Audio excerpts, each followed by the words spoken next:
Fala pessoal, saudações, eu sou o Caio, seu amigo prolixo da internet.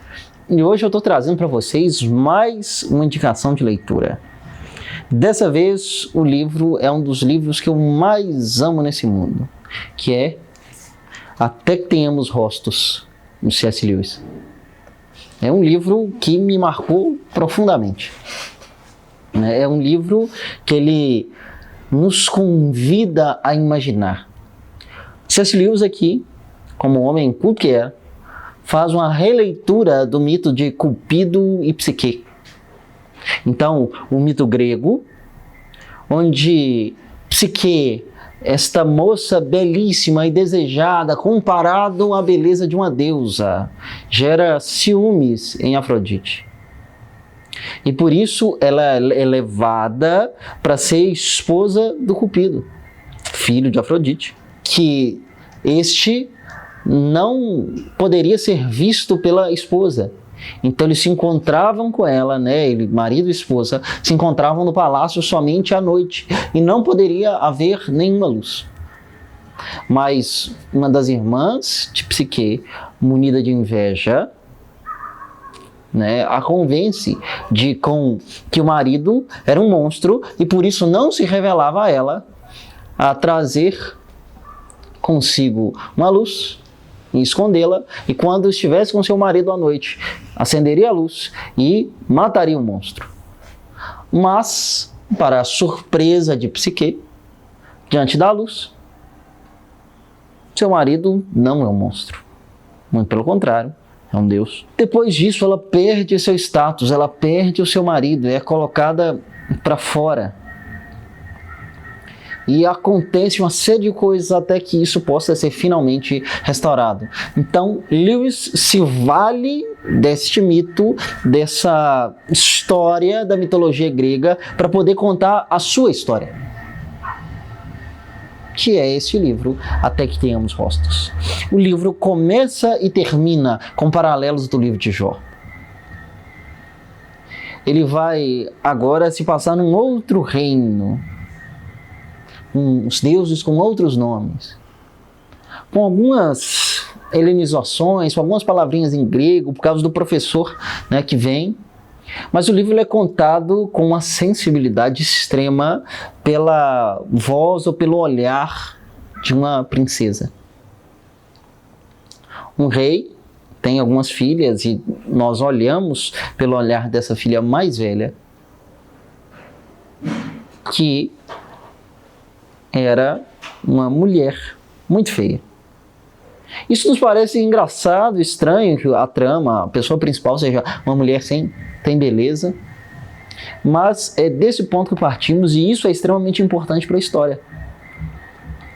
Então Lewis, ele observa e vê essa beleza, ou parte desse olhar de alguém sem beleza, para tratar de uma série de coisas. Então, quando a sua irmãzinha mais nova nasce, ela vê e vive uma série de grandes questões, e isso vai mudando a partir do decorrer da vida dela.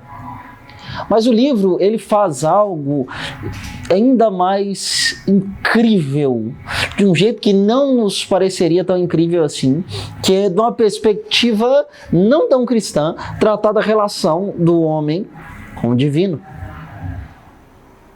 O livro não se passa no mundo com o nosso Deus, observando sobre a realidade do Deus cristão, mas ele trata muito bem da relação do homem com o divino. E ele tem uma série de aforismos belíssimos, como uma fala de Psique que diz: amar é ser devorado. Porque de fato o amor nos consome, o amor nos custa tudo, porque é impossível amar sem custar muito caro. Então o amor nos devora de fato.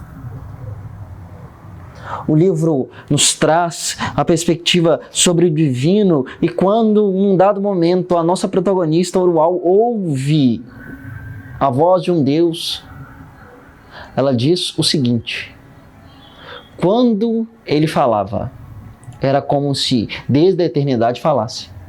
Mas quando se calou, era como se nunca tivesse dito nada. Aquilo ressoava, era poderoso.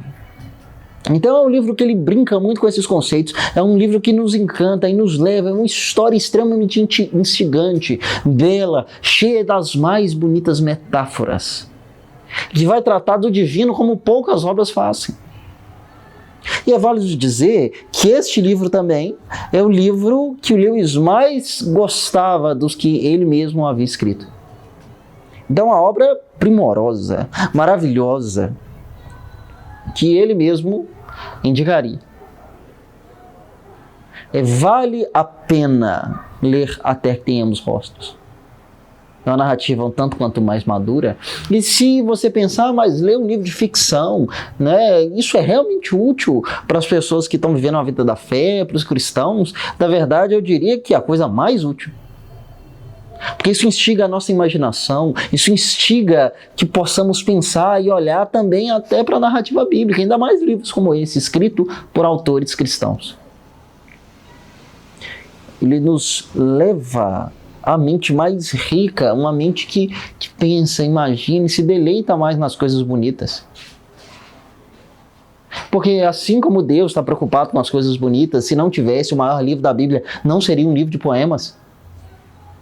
A gente precisa e pode se encantar por isso. Então, até que tenhamos rostos é justamente esse convite. O convite a, sim, olhar pelos olhos de outro. É um convite a entender a relação do homem com o divino. E é um convite a imaginar. É um convite a sofrer. É um convite a tentar entender o que se passa em outros mundos. Então é isso. Que você possa ler esse livro, que você possa gostar e se apaixonar por ele como eu me apaixonei. Né? Então, obrigado pela sua atenção. Não esquece de compartilhar, dar uma curtida pra gente. E se você realmente parar para ler esse livro, você coloca aqui nos comentários o que você achou, que vai ser muito legal ler e saber da sua própria experiência. Então é isso aí. Tchau.